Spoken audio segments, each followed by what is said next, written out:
Hello everyone, good morning. কেমন আছো সবাই? মুগ্ধা তানমি চ্যানেলের নতুন আরও একটি ব্লগে তোমাদের সবাইকে স্বাগত জানাই। আশা করছি যে যেখান থেকে আজকে আমার এই ভিডিওটি দেখছো তোমরা সবাই খুব ভালো আছো, সুস্থ আছো এবং আমরাও খুব ভালো আছি।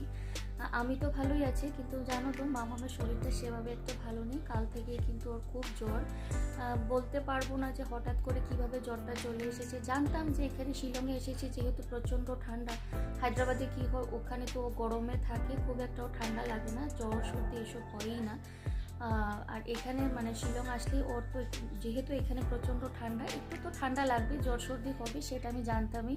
আমি তার জন্য একদম তৈরিই ছিলাম, কিন্তু এভাবে হঠাৎ করে সর্দি কাশি কিছুই নেই, হঠাৎ করে মানে প্রচণ্ড গা গরম, প্রচণ্ড জ্বর আর কি।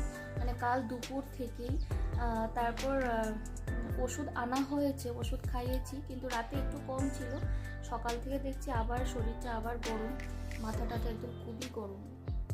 তো কাল থেকে বলতে পারো যে কিছুই ওর পেটে সেভাবে কিছুই একটা পড়েনি। ভাতটা 2-3 গরস ওকে আমি ভাত খাইয়েছি, তারপরে আর মানে কিছু খেতেই চাইছে না। রাতে একটু ম্যাগি মানে বানিয়ে দিয়েছিলাম, ওর যে ম্যাগি খেতে কি ভীষণ ভালোবাসে, কিন্তু কাল জানো তো ও ম্যাগিটাও খেতে চাইল না। তো 2-3 চামচ ম্যাগি খাইয়েছি, সেটা খেলে কি আর পেট ভরে? তো যাই হোক, সকাল 5:30 থেকে আমাকে শুধু বলছে উঠো উঠো। তখনই বুঝতে পেরেছিলাম যে ওর হয়তো খিদে পেয়েছে। তারপর উঠে ওই 7টা 7:30 নাগাদ উঠে তারপর ওকে মুখ টুক ধুয়ে একটু দুধ বিস্কিট খাইয়েছি, তারপরে চিপসও খেলো। খেয়ে দিয়ে তারপর জ্বরের ওষুধটা খাইয়ে এখন ওকে ঘুম পাড়িয়ে দিয়েছি। ও ঘুমিয়ে গেছে, যেহেতু ওর ঘুমও পেয়েছিল, খুব সকালে উঠেছে তো তার জন্য দেখি বিছানায় যেতে চাইছে আর কি। তারপর বিছানায় নিলাম, তারপর ওকে শুয়ে দিয়েছি, দেখি নিজে নিজেই ও শুয়ে পড়েছে। তো যাই হোক, দেখি জ্বরটা কমে কি না। আজকে রোববার, কালকে মাঝখানে একটা দিন আছে সোমবার, মঙ্গলবারে যাব বাপের বাড়িতে। তার জন্য তো খুব একটা খুশিই ছিলাম, ভেতরে খুব একটা এক্সাইটমেন্ট মানে কাজ করছিল, কিন্তু মেয়ের এই অসুস্থতা দেখে না আমার একদম মন টন একদমই ভেঙে গেছে। কি আর করব। তো আমি তার জন্যই আর কি কোনো কিছু নিয়ে খুব একটা বেশি এক্সাইটেড থাকি না, জানি কিছু না কিছু একটা হবেই।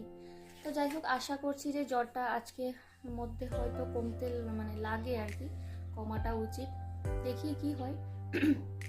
আর আজকে জানো তো এখানে মানে শিলংয়ে আমাদের এখানে আজকে জগদ্ধাত্রী পুজো। তো সেখানেও আমার যাওয়ার ইচ্ছে আছে। আমার শাশুড়িমা বলছিলেন এসেছো যে যখন এবছর পেয়েছো পুজোটা দেখেই যাও। তো ভাবছি যে যাব, কিন্তু মাম্মাম যদি এরকম মানে জ্বরটা যদি না কমে তো কি করে ওকে রেখে যাব সেটাই ভাবছিলাম আর কি।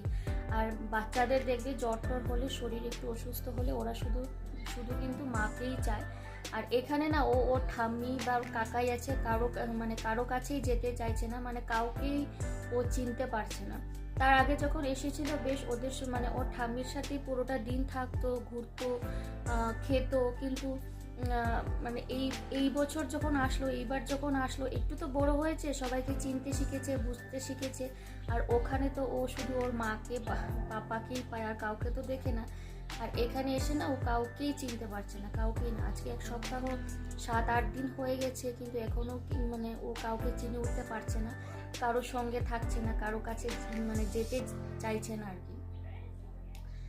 তো তার জন্যই ও শুধু আমাকে, না হলে ওর পাপাকে। আর বাচ্চাদের তো বললামই, একটু জ্বর সর্দি বা একটু শরীর অসুস্থ হলে ওরা শুধু মার কাছেই থাকতে চায়। তো তার জন্যই ভাবছি কি যাব না। যদি মেয়েটা যদি একটু সুস্থ হয়, ওর জ্বরটা যদি কমে, তাহলে যাব পুজোটা। আর আমি যদি যাই তোমাদেরকেও সঙ্গে করে নিয়ে যাব। তো সবাইকে জানাই শুভ জগদ্ধাত্রী পুজো। আশা করি যে তোমাদের এখানে মানে তোমাদের যাদের ওখানে পুজো হচ্ছে তোমরা নিশ্চয়ই পুজো খুব এনজয় করবে। তো চলো, আজকের জানি না সারাদিন কি তোমাদেরকে দেখাবো, কি শেয়ার করব। যদি পুজোতে যাই নিশ্চয়ই তোমাদের সঙ্গে শেয়ার করব। চলো দেখতে থাকো, বেশি আর বক করবো না, না হলে ব্লগটা অনেকটাই বড় হয়ে যাবে, অনেকটা বেশি আমি বকে ফেলেছি। তো চলো তোমরা দেখতে থাকো। আর আমি ভিডিও শুরুতেই বলবো, প্লিজ আমার ভিডিওটিতে একটা লাইক দিয়ে দিও। তোমাদের একটা লাইক আমার এই ভিডিওটি আরও অনেকের কাছে পৌঁছে দিতে সাহায্য করবে। তো আমি আমার বন্ধুদেরকে একটাই রিকোয়েস্ট করব, আমার ভিডিওটিতে যাতে তোমরা একটা লাইক দিয়ে দিও। চলো দেখতে থাকো। আর এই দেখো আমাদের বাড়িতে যে কত সুন্দর ফুলের গাছ, ভাবলাম তোমাদের সঙ্গে একটু শেয়ার করি।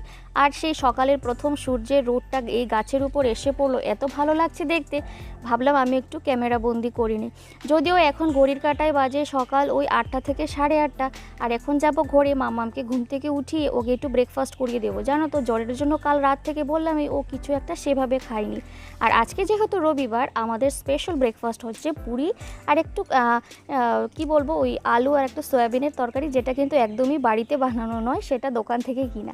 আর আমাদের এখানে একটা মিষ্টির দোকান আছে যেখানে ওই পুরি আর এই তরকারিটা খেতে আমার ভীষণই ভালো লাগে। তো যখনই আমি শিলং আসি এই তরকারিটা কিন্তু আমি খেয়েই থাকি, সেই পুরি আর এই আলুর তরকারিটা। তুইও যাবি নাকি? মামি রেডি হচ্ছে? বাহ, খুব সুন্দর ড্রেস।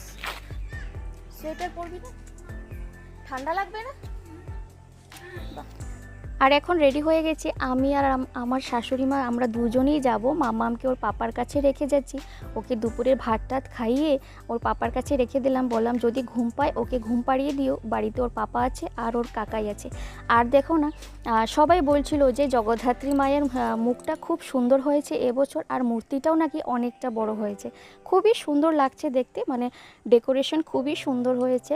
আর এটা তো মানে জগদ্ধাত্রী একটা কি বলবো মন্দির, তার সাথে কিন্তু জগন্নাথ আছেন, রাধা মাধব আছে। মানে আমাদের বাড়ি থেকে 8 ঘন্টা লাগে, মানে হাঁটা পথে, খুব একটা বেশি দূর না।